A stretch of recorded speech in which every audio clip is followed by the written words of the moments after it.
एक खूबसूरत family function जो गर्मी के मौसम में एंसेस्ट्रल होम पर हो रहा है। घर के बाहर रंग बिरंगी लाइट्स और महफिल का माहौल है जहां सब लोग मस्ती कर रहे हैं। अरब एक चार्मिंग थोड़ा शाय लड़का जो हमेशा फैमिली के इवेंट्स में छुप रहता है लेकिन दिल से बहुत समझदार और रोमांटिक है। निशा एक बिंदास और फन लविंग कजन जो हर जगह धमाल मचा देती हैं। उसकी खुशी से भरी हंसी और जिंददिली सबको खींच लेती है। जैसे ही सूरज ढूंढता हुआ चला गया, फैमिली के घर में एक मैजिक सा छा गया। हंसी और बातें हवा में गूंज रही थी और सभी रिलेटिव्स दूर दूर से इकट्ठा हुए थे फैमिली रियूनियन मनाने के लिए। आरव हमेशा इन गैदरिंग्स का इंतजार करता था, खास तौर पर अपनी कजन निशा से मिलने के लिए। जब निशा आई, सब कुछ रोशनी से भर गया। उसकी मुस्कुराहट में कुछ खास था जो आरव को खींच रहा था। वो उसकी तरफ खींचता हुआ महसूस कर रहा था, जैसे उनके बीच कोई अनजानी कशिश हो।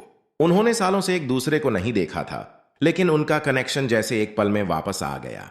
शाम के मज़े बढ़ते ही फैमिली गेम्स और स्टोरीज में सब बिजी हो गए। आरव को निशा की तरफ खींचता हुआ महसूस हुआ जब उसने सबको खेलने के लिए बुलाया। जब शरेड्स का गेम शुरू हुआ, निशा ने आरव को भेज दिया स्पॉटलाइट में। आरव थोड़ा नर्वस था, लेकिन निशा की आंखें उसे हौसला देती रही। आरव, तुम कर सकते हो। निशा ने चीख कर कहा। उसकी आंखों में चमक थी। उसकी बातों ने आरव को और ज्यादा कॉन्फिडेंस दिया। जब आरव ने खेलना शुरू किया, उसने देखा कि निशा उसकी तरफ देख रही है। उसकी मुस्कुराहट से उसका दिल धड़क गया। उस पल में वो सिर्फ एक खेल नहीं, बल्कि एक प्यार भरी कहानी लिख रहे थे। ब्रेक के टाइम पे दोनों बाहर निकाल गए, जहां चंदनी रात की रोशनी उन्हें घेर लेती है। आसमान पर तारे चमक रहे थे, जैसे उनकी खुशियों का गवाही दे रहे हो।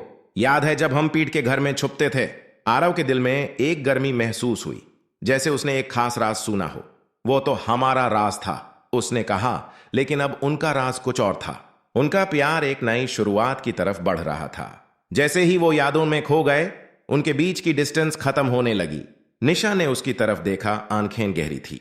क्या तुम सोचते हो कि अगर हम कजिन्स नहीं होते तो क्या होता? आरव का दिल धड़क गया। हर बार उसने सच्चाई से कहा। उनकी आंखें अब एक दूसरे से झिलमिल रही थी, जैसे पूरी दुनिया उनके लिए रुक गई हो। तो अब क्या करेंगे? निशा ने छलक कर पूछा। उसका मन चाहत भरे सपनों में खो गया। आरव ने धीरे से निशा को करीब किया, उसके दिल की धड़कन सुनते हुए। उन्होंने एक दूसरे को देखते हुए ऐसा महसूस किया जैसे हर पल में प्यार का एहसास हो। उनके होंठ माइले, एक ऐसा चुंबन जो सब कुछ कह गया। ये मीठा और प्यारा था, जैसे एक खुशबू में दो दिल घुल गए हों। दोनों पीछे हुए, चाहत भरी मुस्कुराहट के साथ। चलो इसे वियर्ड नहीं करते, निशा ने हंसी छुपाते हुए कहा, लेकिन उसका दिल अब एक नई दास्तान का इंतजार कर रहा था। बिल्कुल हाँ, आरव ने मुस्कुराते हुए कहा, जैसे उनका दिल एक कहानी का मजा ले रहा हो। जैसे जैसे रात आगे बढ़ी, एक दूसरे की आंखों में देखा, जैसे हर पल में प्यार का एहसास हो। उनका दिल मिल रहा था, परिवार के बंधनों के साथ साथ उनकी फीलिंग्स का बोझ महसूस करते हुए। जब रियूनियन खत्म हुआ, उन्होंने कांटेक्ट में रहने का वादा किया। दोनों को पता था कि यह समर रियूनियन उनके नए सफर की शुरुआत है, एक ऐसा जो फैमिली, प्यार और बॉन्ड की कॉम्प्लेक्सिटीज को समझेगा, जिसमें उनका प्यार और भी गहरा होता जाएगा। जैसे वो चाहत भरी कहानी कभी खत्म नहीं होगी। ये कहानी है उनका प्यार जो पारिवारिक बंधनों के बीच खिलता है, जिसमें हर पल में खुशी और चाहत का महसूस हर किसी को इस कहानी से जुदा हुआ महसूस होगा और उनके प्यार की खोज में खुद को पाएगा।